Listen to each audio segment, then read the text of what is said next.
बच्चों, पाठ 13 भी आप लोगों की यूनिट परीक्षा 2 में आएगा, विशेषण।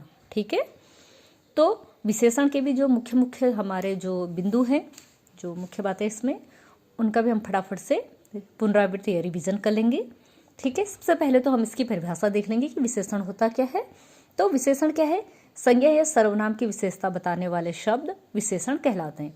यानी संज्ञा और सर्वनाम में जो भी विशेषता है, जो भी शब्द उनकी विशेषता बताएं, वो क्या कहलाएंगे? विशेषण। जैसे एक उदाहरण देखिए कि सफ़ेद कुत्ता भौंक रहा है। कुत्ता यहाँ पे क्या है? संज्ञा है, लेकिन कुत्ते की विशेषता क्या है? किस कलर का है? सफ़ेद। तो वो सिर्फ कुत्ता भौंक रहा है, तो कौन सा कलर का है, क्या है, कुछ पता नहीं। लेकिन जब हमने सफ़ेद लिख दिया तो विशेषता क्या हो गई कि किस रंग का? सफ़ेद रंग का। तो संज्ञा क्या हुई? कुत्ता, और उसकी विशेषता क्या हुई? उसका रंग सफ़ेद है। ठीक। दूसरा है चाय में थोड़ी चीनी डाल दो। चीनी कैसे डालनी? थोड़ी डालनी है। तो ये जो शब्द हैं बेटा, ये क्या है? विशेषता बता रहे हैं। ठीक है, संज्ञा के, सर्वनाम के, तो उसको ही हम क्या कहते हैं? विशेषण कहते हैं। तो क्या परिभाषा हुई कि संज्ञा सर्वनाम की विशेषता बताने वाले सब विशेषण कहलाते हैं। ठीक है, विशेषण के भेद हम फटाफट देख लेंगे। विशेषण के 4 भेद होते हैं: गुणवाचक, संख्यावाचक, परिणामवाचक और सार्वनामिक या संकेतवाचक। ठीक है, गुणवाचक विशेषण के अंदर बेटा सारी चीजें आती हैं: गुण, दोष, आकार, स्वाद, रंग। ठीक है, ये सारी चीजें किसके अंदर आएंगी? गुणवाचक विशेषण के अंदर, है ना। जैसे कुछ उदाहरण यहाँ पे देखेंगे हम कि अर्जुन वीर था, ये उसका गुण है, वीर था। उसका कोट काला है, ये रंग हो गया। सेब गोल है, ये आकार हो गया। हम सब भारतीय हैं, ये क्या हो गया? हमारी पहचान होगी कि हम निवासी कहाँ के? भारतीय हैं। ठीक है, तो ये सारी चीजें क्या हैं? ये गुणवाचक विशेषण के अंदर आते हैं। तो गुणवाचक विशेषण की हमारी परिभाषा क्या हुई कि जो विशेषण संकेत शब्द, संज्ञा, सर्वनाम के गुण, दोष, रंग, रूप, आकार, स्थान, स्वाद, अवस्था, दशा आदि का बोध कराएंगे, उसको क्या कहेंगे हम? गुणवाचक विशेषण। जैसे मीठा, खट्टा, बूढ़ा, जवान, जो भी चीजें हैं, ये सारी किसके अंदर आती हैं? गुणवाचक विशेषण के अंदर आती हैं। ठीक है, उसके बाद है संख्यावाचक विशेषण। बच्चों, संख्यावाचक विशेषण किसे कहेंगे? कि जो विशेषण सब संज्ञा या सर्वनाम की संख्या का बोध कराते हैं। और ये 2 प्रकार के होते हैं बच्चों: निश्चित संख्यावाचक और अनिश्चित संख्यावाचक। शब्द से ही पता चल रहा है कि निश्चित यानी सही सही, है ना, बिल्कुल सही। हमें जहाँ पे संख्या दी गई है वो क्या कहलाएंगे? निश्चित संख्यावाचक। और अनिश्चित यहाँ पे जहाँ पे हमें संख्या सही सही ना बताई गई हो। ठीक है, तो सबसे पहले संख्यावाचक विशेषण क्या हुआ कि जो विशेषण सब संज्ञा सर्वनाम की संख्या का बोध कराते हैं। ठीक, जैसे 2 पुस्तकें, कुछ लोग, 10 रुपए। ठीक है, अब निश्चित संख्यावाचक, जिन विशेषण शब्दों से संज्ञा या सर्वनाम की निश्चित संख्या का बोध हो, उन्हें निश्चित संख्यावाचक कहेंगे। निश्चित संख्या का बोध हो। उदाहरण देखो कि आज विद्यालय में 200 विद्यार्थी हैं। 200 निश्चित संख्या दे रखी कि 200 ही हैं स्टूडेंट, है ना। समझ रहे हो? पहला लड़का ही, पहला, आपको निश्चित संख्या दी गई है। ठीक है, अनिश्चित संख्यावाचक, जिन विशेषण शब्दों में संज्ञा सर्वनाम की निश्चित संख्या का बोध ना हो, वो अनिश्चित संख्यावाचक। जैसे बाहर कुछ लोग खड़े हैं, या बाहर बहुत लोग खड़े हैं, मैंने कुछ टॉफियां ली, है ना। तो ये बहुत में 4, 10, 8, 12, 100 कुछ भी हो सकते हैं। ठीक है, या कुछ में भी ऐसे 5, 10, 8 कितने भी हो सकते हैं। तो निश्चित संख्या जहाँ पे आपको नहीं दी जाए वो अनिश्चित संख्यावाचक, जहाँ निश्चित संख्या दी जाए वो निश्चित संख्यावाचक। इतना क्लियर हो गया? ओके, अब देखो परिणामवाचक।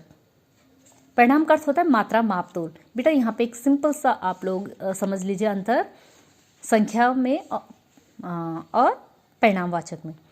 जिन संज्ञा सर्वनाम शब्दों को हम क्या कर सकते हैं? गिन सकते हैं। गिनने का मतलब समझे, काउंट कर लेंगे हम आराम से, वो तो संख्यावाचक में आ जाएंगे। और जिनको हम गिन नहीं सकते, जिन चीज़ों को हम गिन नहीं सकते, उनका हम क्या करते हैं? क्या करते हैं उन चीज़ों को? भाई चीनी है, चीनी को अगर हम गिन पाएंगे, उसको नहीं गिन पाएंगे तो क्या करेंगे? उसको नापेंगे। कपड़े को गिन नहीं पाएंगे तो क्या करेंगे? नापेंगे। पानी को गिन नहीं पाते तो उसको क्या करते हैं? तोलते हैं, नापते तोलते हैं ना। तो जिन संज्ञा सर्वनाम शब्दों को हम क्या करेंगे बेटा कि गिन नहीं सकते, उनका क्या करते हैं? नाप तोल करते हैं, और वही परिणामवाचक होता है। ठीक, तो परिणामवाचक, परिणाम का अर्थ ही हुआ माप, तोल या मात्रा। ठीक है, तो ऐसे विशेषण शब्द जो संज्ञा सर्वनाम की माप तोल बताते हैं उन्हें हम परिणामवाचक विशेषण कहते हैं। जैसे 5 मीटर कपड़ा, 10 लीटर दूध, थोड़ा जल।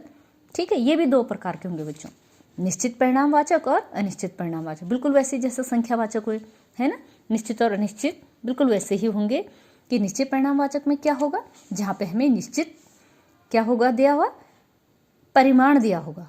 ठीक है, निश्चित परिमाणवाचक क्या होगा, जो विशेषण संख्या की निश्चित मात्रा या मापतोल बताएंगे, निश्चित परिमाणवाचक विशेषण कहलाएंगे। जैसे 2 किलो आम 5 मील, है ना, 2 किलो आम लाओ, मैं 5 मील चला, तो आपको निश्चित क्या दे रखा है, परिमाण दिया है कि नहीं दिया है।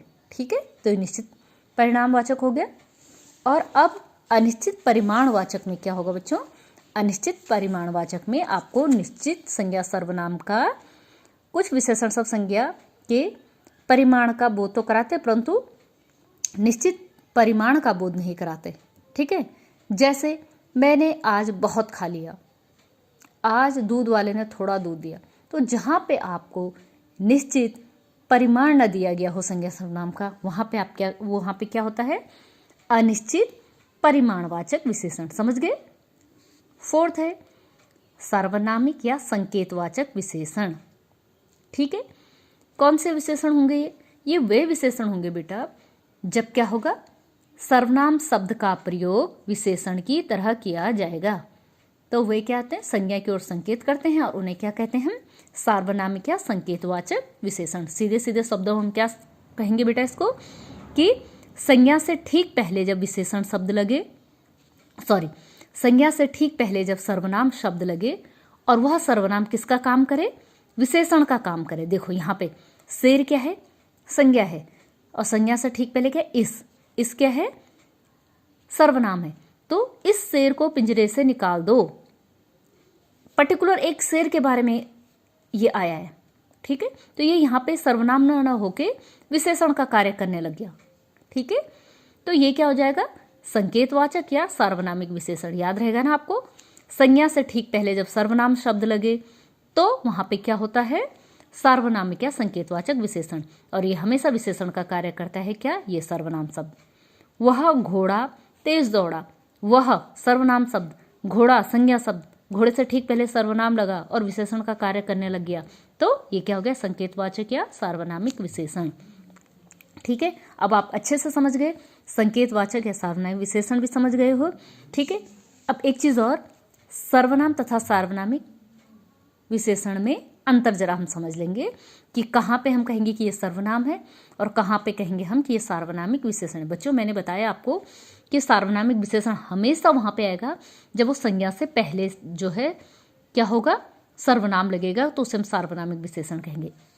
ये जो उदाहरण है इनमें कहाँ देखो कहीं, वे कहाँ चले गए, यहाँ पे संज्ञा है कोई नहीं है, तो ये सीधे सीधे सर्वनाम हो गया।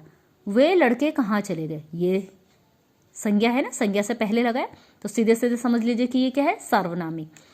वह कल आएगा, संज्ञा है इसके बाद नहीं है, तो सीधे सीधे समझ लीजिए कि ये सर्वनाम है। वह लड़का कल आएगा, अब संज्ञा लगा है, तो ये क्या हो जाएगा, सार्वनामिक विशेषण। अब आप लोग समझ गए बच्चों। ठीक है, देखिए अंतर परिणामवाचक और संख्यावाचक विशेषण में अंतर। अभी तो आपको बताया कि परिणामवाचक और संख्यावाचक में क्या है, परिणामवाचक में वे संज्ञा सर्वनाम जिनको हम गिन नहीं सकते तो उनके हम मापतोल करते हैं, तो परिणामवाचक में आते हैं, और संख्यावाचक में जिनको हम आसानी से गिन ले वो संख्यावाचक में आएंगे, है ना। ठीक है, तो यही इनमें अंतर होता है परिणामवाचक और संख्यावाचक में। ठीक है, संख्यावाचक में गिना जा सकता है, संख्या दी जाती है, और परिणामवाचक में क्या है, मापतोल दी जाती है। समझ गए आप लोग। ठीक है, अब हम देखेंगे सर्वनाम की अवस्थाएं बेटा। क्या देखेंगे, सर्वनाम की अवस्थाएं। ठीक है, सॉरी विशेषण की अवस्थाएं। क्या चीज, विशेषण की अवस्थाएं। अब यहाँ पे हम देख लेंगे विशेषण की अवस्थाएं। तो विशेषण की 3 अवस्थाएं होती हैं बेटा।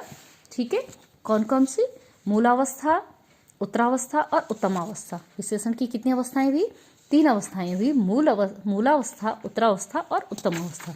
ठीक है, एक साधारण से उदाहरण से, सिंपल से उदाहरण से हम समझ लेंगे। जैसे कि हमने कहा कि मोहन अच्छा विद्यार्थी है, ये हो गई मूल अवस्था। मोहन की किसी के साथ भी तुलना नहीं हो रही है ना, किसी के साथ कंपेयर किया हमने मोहन को नहीं किया है, तो एक सिंपल सा हमने मोहन अच्छा विद्यार्थी बोल दिया है तो मूल अवस्था हो गई। अब हम कहते हैं राहुल और मोहन में से मोहन अच्छा है।